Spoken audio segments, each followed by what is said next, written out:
Hi everyone, welcome back to my channel with her nose stuck in the books. My name is Nikki and this is where I talk all about everything to do with books, what I've read, what I want to read, like everything in between. Today I'm going to be talking about the books that I read in November. Not gonna lie, I didn't get a lot of reading done in November. I read 4 books in total, so let's get into those. The first book I read was Love Mum by Ileana Zander. This is a thriller and it's about a woman called Mackenzie whose mum is an author, and she has kind of always lived in her mother's shadow, and then one day her mum kind of suddenly and tragically dies, and she has these millions of fans that are in mourning and grieving her, and Mackenzie just feels a bit empty because she doesn't think the woman that the fans knew is the woman that she knew as a mum. And obviously the police are around, they're asking questions about the death and stuff, and one day Mackenzie gets this letter and it's from Mum, and she starts asking questions because the writing in the letter is very different from the woman that Mackenzie knew as her mum, and she's wondering if it's somebody impersonating her mum or like what's going on. So she starts looking into it more. It turns out that it's a diary entry, like it's a series of letters written to her before she's born. And so Mackenzie starts digging because things don't add up, and I won't say too much more because I don't want to give away the ending, but the plot twist in this is really good and I would really recommend it as if you like your thrillers. I would definitely give this one a go. Next I read The Hike by Lucy Clark, and this is about a group of 4 friends who are all going through a kind of crisis point in their lives. Like one's getting divorced, the other one's a singer in a rock band that is just kind of done with it all. She's been living the high life, taking drugs, sleeping with random people. She's just done with it all. The other one, I think she's got stuff going on with her daughter, I can't quite remember, but yeah, they've all got their kind of own situations going on, and they've decided to meet up and go on this hike. And it's quite a hardcore hike that they've decided to do. They're all meant to have been training for months and months, and some of them have and some of them haven't, but they get to the hotel that's at the bottom of the mountain, and they meet a few of the locals and the residents and stuff, and they find out that there's a woman who died or was killed in the mountain a year ago, and there's this kind of mysterious guy hanging about, and they're told that like everyone blames this guy for this woman's death, and they're like, okay, that's a bit strange, like weren't expecting that. But they get up the next day and they leave on their hike and things go wrong. The weather goes wrong, the secrets are exposed amongst their friendship group, they find a cave full of millions and millions of pounds worth of drugs. The mysterious guy that's meant to have killed someone turns up, and yeah, it just all goes terribly wrong, and the secret's been exposed amongst the friendship group, but also finding out what actually happened to the woman that was killed the year before. And yeah, I thoroughly recommend it. I picked this up purely because it had a snowy mountain on the cover, and I thought that gives winter vibes, why not? So yeah, that's why I picked it up. But yeah, I do recommend it. Lucy Clark is usually very good, so yeah, I recommend that one. Next up I read Frankenstein by Mary Shelley. I think everybody knows the story of Frankenstein. You have Victor Frankenstein, who is a scientist and he is obsessed with creating life, and he manages to do it, but he is instantly repulsed by his creation and basically abandons them and doesn't want anything to do with them. And it's about him dealing with his guilt about that, like how he can't deal with what he's created and what he's brought into the world. But it's also when you hear from the creature himself, the monster. I think the parts of the book are actually the most emotional and the most evocative, because the creature is alone in the world. Like, he doesn't have anyone else in this world that's like him, and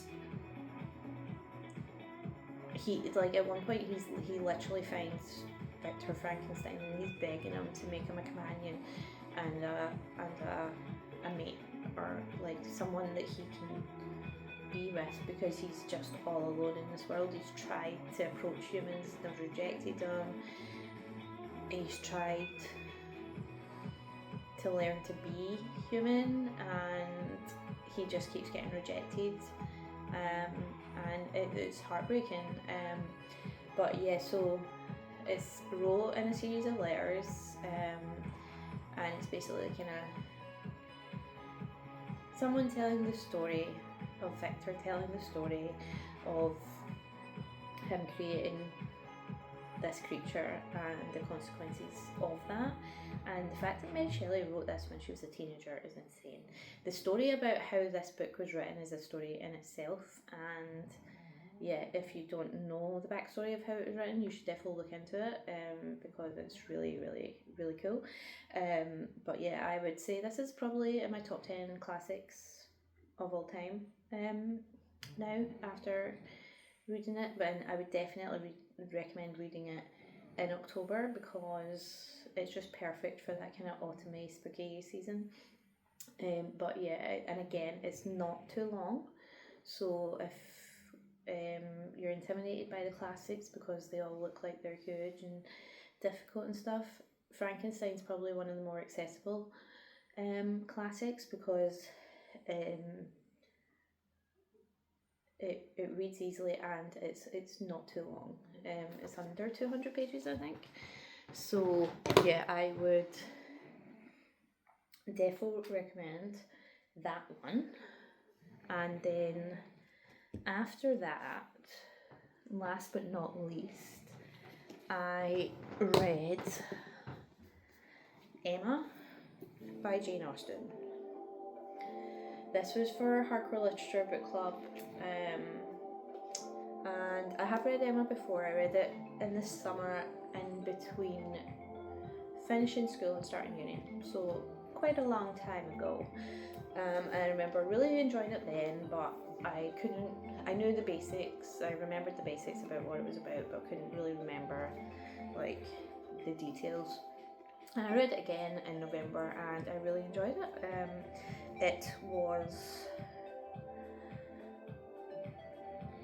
It's funny, it's Jane Austen, so it's funny. It's about Emma, who thinks she is a brilliant matchmaker. She thinks she is brilliant at putting people together and making them fall in love and taking all the credit for their relationship, when in reality she probably doesn't do much more than just notice that two people kind of like each other and that they're probably going to end up together.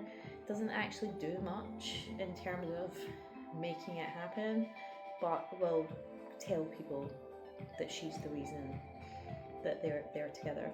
And Mr. Knightley tells her this. Mr. Knightley will call her out and be like, "You're being ridiculous. You didn't do anything. Like, that was happening anyway." She can be quite. She can sometimes be rude. She can sometimes be a bit mean to people. And again, Mr. Knightley will call her out on that. And she's a bit of a, she thinks she knows it all, but she's 21, and I think we all thought we knew it all when we were 21, so that, like, does that really make you unlikable? Because Jane Austen did describe Emma as a character that no one but herself would like, so I do like Emma. Yes, she has her flaws, but as you read the book, you see that she learns from them. She knows she has her flaws, and she works on them to be better. She does try and like be a better person, whereas there's a lot of characters that don't do that. So yeah, her dad, Mr. Woodhouse, he's very against marriage. Like, he's like, marriage breaks up families, it takes them far away. Like, my daughter lives 10 miles away. Like, why would anyone ever want to get married and move away from their family? So he's very much against marriage, but he does have some sort of like trauma from his wife dying, so you can kind of forgive him, but at times it does come across quite selfish. You've got quite comic characters in Miss Bates, who's just this kind of old spinster character who just never shuts up. Yeah, so lots of brilliant characters in this. I won't say too much more in case you haven't read it. But yeah, I think it's probably one of my favourite Austens, and got lots of different adaptations that you can watch. Like, kind of, there's the Gwyneth Paltrow, and I think Anna Taylor-Joy just done one, and there's Clueless as well, which is based on Emma. So yeah, I'm going to try and watch a couple of those when I have time. But yeah, I really enjoyed Emma, and I would thoroughly recommend it. Again, Austen is an easy way into the classics. Her books are very readable. They're funny, they're witty. The sarcasm in Austen's works, just off the charts. So yeah, I would recommend Emma. And that is all that I read in November, which is not a lot for me, but I did also start The Secret History by Donna Tartt and Wuthering Heights by Emily Bronte. So I'm planning to finish them in December. But yeah, that's what I read in November. So not a lot of reading done in November, but I did thoroughly enjoy the small amount of books that I did read. So that's a win. But until next time, thank you, and I'll see you soon.